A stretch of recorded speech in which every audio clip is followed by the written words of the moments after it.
Howdy partners! Pro Tour Outlaws of Thunder Junction just wrapped up this weekend with 207 competitors going head-to-head in both OTJ Draft and the Standard format. Everything culminated in a victory for a long-time format staple domain ramp in the hands of Yoshihiko Ikawa. This Pro Tour gave us a great look into what the largest Standard format we've ever had has to offer. With 13 legal sets and 13 rounds of Standard, counting the top 8, it's time to recap, so let's take a dive into the seas of data. As always, I gotta give a quick disclaimer on my analysis. I am using Melee Platform's results tracking, which for an event like the Pro Tour has all 207 deck lists from all 207 competitors, so this is great. I am only looking at the Standard portion of the event as well. So the records for each player's draft portion will not be counted in this analysis since we're not looking at the player's performance overall, we're looking at the deck archetypes that they played. Finally, I have gone and renamed some of those archetypes as to not overlap with some existing deck names and archetypes that may or may not have seen play at this Pro Tour.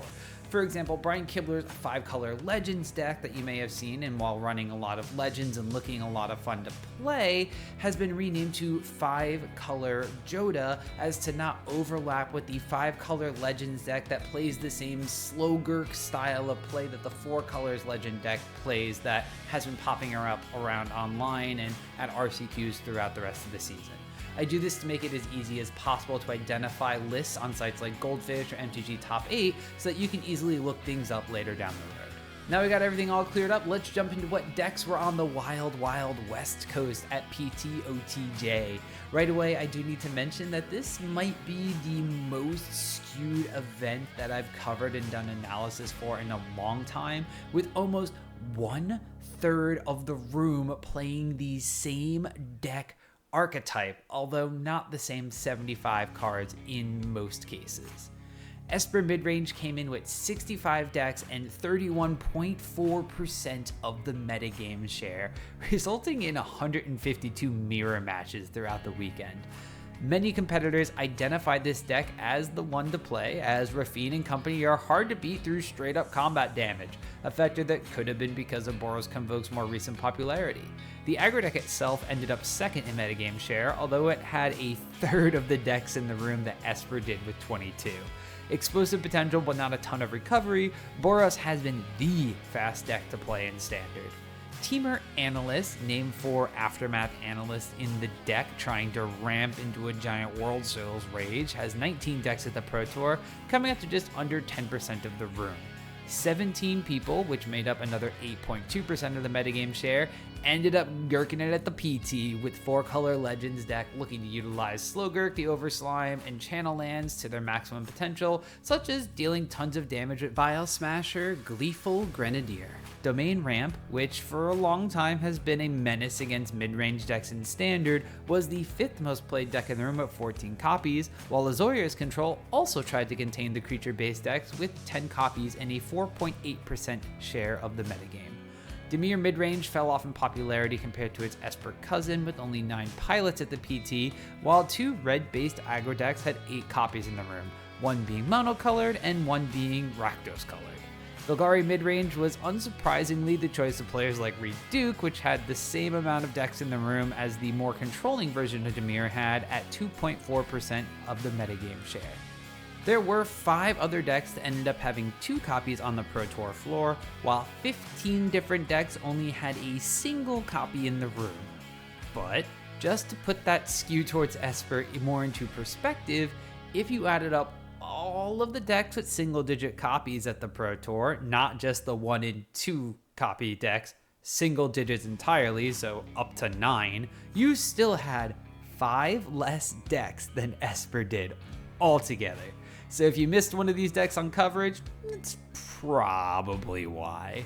Now we are going to zoom in a little bit onto the top presence decks in the room, their win rates, and their popularity tier. For this event, I'll be expanding to the top 11 decks instead of top 10, thanks to Dimir Control and Golgari Midrange both having 5 copies in the room, and I don't really want to pick and choose and leave one of them out, so I'll do both, why not?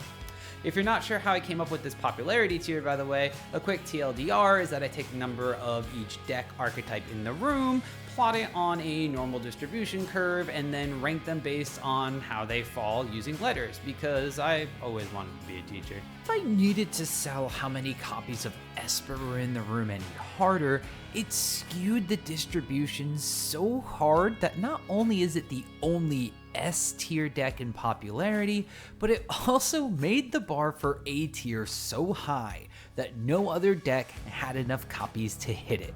Let that sink in for a moment. Okay, and now that you've done that, take a look at its win rate. That's right, 2 decks may have made the top 8, but the deck as a whole was under a 50% win rate overall across the weekend. Although it's not very far under at 47.5%, it just goes to show that the deck does have some difficult matchups, which we'll take a look at later on.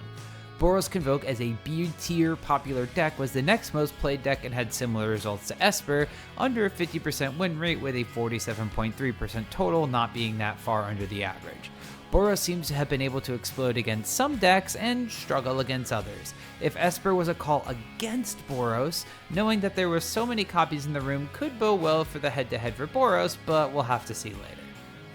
Temur Analyst is our first above average win rate when going down the popularity tier list with a 51.9% win rate across 181 matches played. The blue splash and the Gruul base of the deck added ill-timed explosion, memory deluge, fires of victory, counter magic on the sideboard, colossal sky turtle, and Bonnie Paul clear cutter into the mix, giving the list a little extra reach. 4-Color Legends is up next with a 55% win rate at the Pro Tour on the back of a strong slime and plenty of relic activations. The combo mid-range hybrid deck had one of the higher win rates for the top decks at the event, but wasn't entirely bulletproof. Domain Ramp, in addition to winning the event, won a majority of the matches it was in at the Pro Tour with 52.3% win rate overall. While the lists all had very similar core builds at Herd Migration and Leyline Binding, they deviated in the number of Topiary Stomper, Ancient Cornucopia, Make Your Own Luck, Invasion of Zendikar, and Imidane's Recruiter that were played between them, so it wasn't all just one stock list taking on the event. Azorius Control was another deck that had various configurations in the room, but still managed to spot in the finals, as well as a high win rate across the event at 53.4%. With a bunch of new counter magic options like 3 Steps Ahead and Phantom Interference, surprisingly, decks packed a variety of counters, card draw, and board wipes before ending the game with the Wandering Emperor, or in some cases, Dust Animus. Dimir Midrange was a deck that had been performing earlier in the RCQ season, but took a bit of a nosedive at the PT. With 9 pilots in the room, Dimir had just a 42.5% win rate, which was actually the lowest of all these top presence decks. While the creature package across the deck did vary a little bit, all these versions of the deck were straight mid-range decks going for a value plan, rather than the draw, synergy, aggro decks we saw with Prof's Eidetic Memory. Another Black X deck at the top of the presence rankings was Rakdos Aggro, packing Inti and Forsaken Miner in addition to a slew of powerful black and red cards. Unfortunately, the package wasn't powerful enough to put up a successful win rate, clocking in a 43.6% across 8 pilots. A different take on aggro at the PT was the mono-red aggro deck, packing Fugitive Codebreaker, Godric, Cloak Reveler, and Slickshot Show-Off, with some lists even including Pyrotechnic Performer for a cheeky angle to win with. The deck had as many pilots as the Rakdos Aggro deck, and a 0.1% less win rate for a real slap in the face going head-to-head there. Golgari was the best dual-colored mid-range deck at the Pro Tour with only 5 pilots but a 55.9% win rate. The main home for Kervek the Punisher and Caustic Bronco in the top decks, Golgari was set to commit crimes, do a little pillaging with Pillage the Bog to help provide a solution for its normal weakness and a bit of a lack of card draw. Dimir Control rounds out the top presence decks at a 48.6% win rate, with 5 pilots in the room earning a solid D ranking alongside Golgari. Dimir Control looked to swap out the white side Azorius is running for more crime-committing targeted removal, Deadly Cover-Up as a board wipe, while Jace the Perfected Mind shielded the Apocalypse, Aklazat's Deepest Betrayal, and in one specific case, Gisa the Hellraiser closed out games. Let's shift gears for a moment and take a look at the top 10 decks ranked by their win rate, regardless of how many copies of the deck were at the PT, as some of those underrepresented decks put up some solid results. The Jund version of the Analyst deck swapped some spells with black-based ones and gave you Pitiless Carnage in addition to Pillage the Bog, and took sole possession of top win rate deck this weekend. Not too far behind were a slew of 60% win rate decks in Azorius Artifacts, a blue-white almost mid-range deck with Simulacrum Synthesizer pumping out constructs, Bant Control splashing green for Up the Beanstalk and Boseiju, and Orzhov Bronco looking to take advantage of Caustic Bronco's saddle ability and flip into Shadow of Mortality or something a little more tame like Steel Seraph. Golgari Midrange clocks in at number 5 overall for win rate, while a ton of other top presence decks actually make the cut as well in 4-color Legends, Azorius Control, Domain Ramp, and Temur Analyst. Rounding out the top 10 is Domain Control, which looks eerily similar to the Domain Ramp decks and wins the same way, but subs out some of the mana acceleration for cards like Analyze the Pollen and extra board wipes like Drag to the Bottom, Deadly Cover-Up, and Pest Control. Now, all of these decks in the room combine to an amazing 1,638 matches of Standard being played at the Pro Tour this weekend, which gives us a lot of data to sift through to see how the decks wound up performing in the head-to-head matchups. Let's hop back onto just the top presence decks and look at how they stacked up against one another so that this video doesn't drag on till the sun goes down. It'll also give you the most accurate picture as to what Standard will look like if you decide to have a shootout at Standard Showdown at your LGS. Esper Midrange saw tons of mirror matchups and a ton of different results against the other top decks this weekend. On the winning side of the Convoke, Dimir, and Mono Red matchups, Esper was able to deal with the aggressive decks fairly easily as we anticipated. Splitting matches against Temur Analyst is an also decent spot to be in, and it also went even against Control, showing that the disruption it packed was enough to survive there. However, it had losing matchups into 4-color Legends and Domain Ramp, which looked to do bigger, better things than even the Temur Analyst deck was doing with less pieces needed. It also was somewhat surprisingly struggled against the other mid-range decks and Dimir Control. Boros Convoke came in looking to go fast and may have hit a few speed bumps on the way in Seattle. Although the deck was able to get under slower decks with setup like 4-color Legends and Domain Ramp, it wasn't able to survive Temur Analyst or Azorius Control's spell packages. While the deck did surprisingly well into the mid-range decks and Dimir Control, it hit a bump against Mono Red and Dimir Midrange that wasn't entirely expected, proving that the deck might be a little more meta-dependent than we thought during RCQ season. Temur Analyst came out strong at the Pro Tour with an even win rate against Esper and winning results against Convoke, Domain, Azorius and Dimir Control, Mono Red, and 2 of the 3 Black X decks. It did struggle against both 4-color Legends and Golgari Midrange, despite only seeing Golgari twice at the event. A strong combo feel with a ramp package that looked to be easily destructed by Graveyard Hate, the deck's sideboard plan to just play big creatures in addition to their combo worked out swimmingly at this Pro Tour. 4-color Legends was on the radar for a little while before OTJ dropped and got some upgrades in order to smooth out the deck a bit and make winning just a tiny bit easier.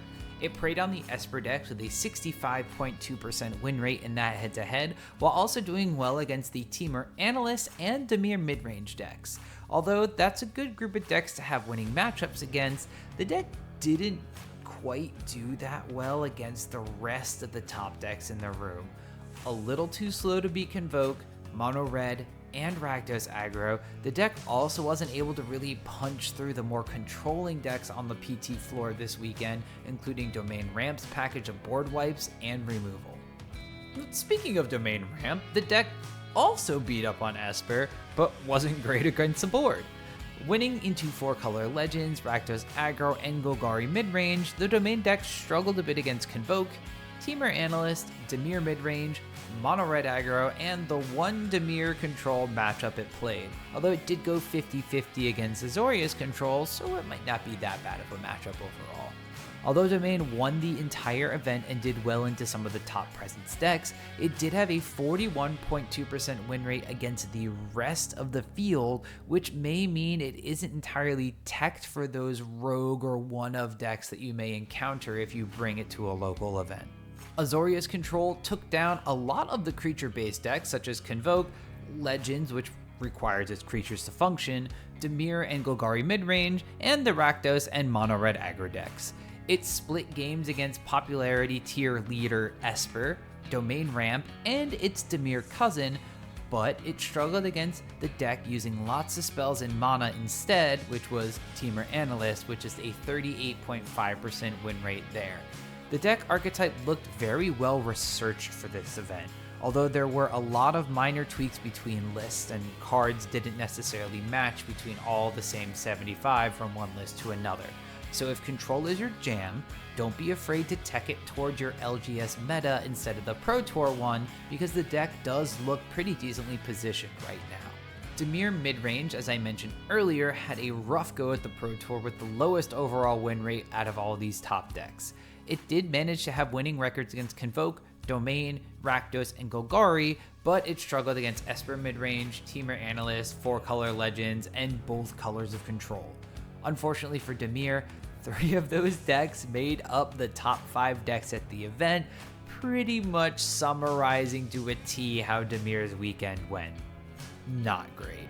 Mono Red Aggro looked to try to take down decks with speed, but ended up playing against 9 of the top presence decks, not all of them. It wasn't able to have a winning record against Esper, which already puts it in a rough spot when a third of the room is playing the deck. It also struggled against the Temur Analyst deck, unable to seal the deal in damage against lands that gain you a bunch of life. It did, however, perform against the other fast deck in Convoke, and it had a good 66.7% win rate against the 4-color Legends deck and a 75% win rate against Domain Ramp. Rakdos Aggro splashed black, and although the archetype was a little more aggressive than the previous versions of Rakdos, it didn't mimic the matchup spread of Mono Red or Convoke. While it beat up on Mono Red itself, the deck struggled against Convoke, in addition to Domain Ramp and the Temur Analyst deck. The two saving graces for Rakdos were the matchups against Esper at a 60% win rate, which is great when it's the most popular deck in the room, and the 4-color Legends deck. While it only had 3 matches, it was 2-1 overall in record against that deck. Dimir Control put a criminal spin on the Control archetype for the Pro Tour, and was able to come out slightly ahead in the Esper head-to-head, but it did suffer at the hands of Boros Convoke. It avoided playing against Mono Red, but did see Rakdos Aggro and split matches there.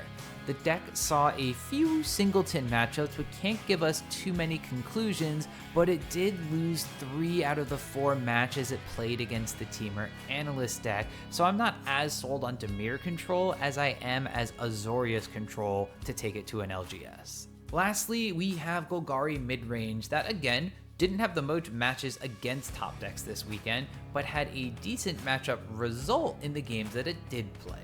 The highest head-to-head matchup for an archetype against Esper Midrange, Golgari also had success against Temur Analyst. It didn't manage to beat Convoke in the straight head-to-head, despite the Dimir version of this deck doing so, and it also had hiccups against 2 normally difficult matchups in Domain Ramp and Azorius Control. With a stacked and packed weekend full of action, it's safe to say that Outlaws of Thunder Junction had a big impact on what Standard looked like this weekend. In addition to Outlaws itself, the fact that Standard has the most sets we've ever had in its time being a format at all made for an interesting mix of lists in the room. While decks could be umbrellaed into very similar archetypes based on a couple of key cards, lists were very rarely the same 75 entirely, which leads to nuances and tweaks that you can look to do yourself and really kind of give your deck a signature style. With that being said, it makes it really hard to pick a breakout deck for the event as a whole overall. Each deck seems to have very clear strengths and some pretty glaring weaknesses to its design. So the areas that you can kind of tweak and pull to potentially shore up these holes with more time to brew are kind of up in the air. There are two decks, however, that did wind up keeping both a high overall win rate against the top decks and a decent spread against the field: Golgari Midrange and Temur Analyst. Now, while I normally would be excited about Golgari having a good performance overall, it lacks the number of matches specifically against the top decks in the field to really see if the upgrades that it got with Outlaws at Thunder Junction makes it way stronger than it was before. It also did wind up having a 1-2 record against Domain Ramp and Azorius Control, which were two previously difficult matchups for the old Golgari deck, and things that I expect to see if I walk into my LGS. However, the Temur Analyst deck also had some rough matchups against the 4-color Legends deck and the Golgari deck itself, but overall had more winning matchups against all of these top presence decks. Because of this, and the slight cool factor that it finally got to use the new Capenna lands to its full advantage, I am naming Dimir Analyst the breakout deck of the event for me. So how was the Pro Tour in your eyes? Was it exciting to watch, or were there parts that seemed a little bit more talk, a little less action? And is there a deck in Standard that you're excited to play? Let me know in the comments below, and while you're down there, make sure to give the video a thumbs up if you've enjoyed content like this.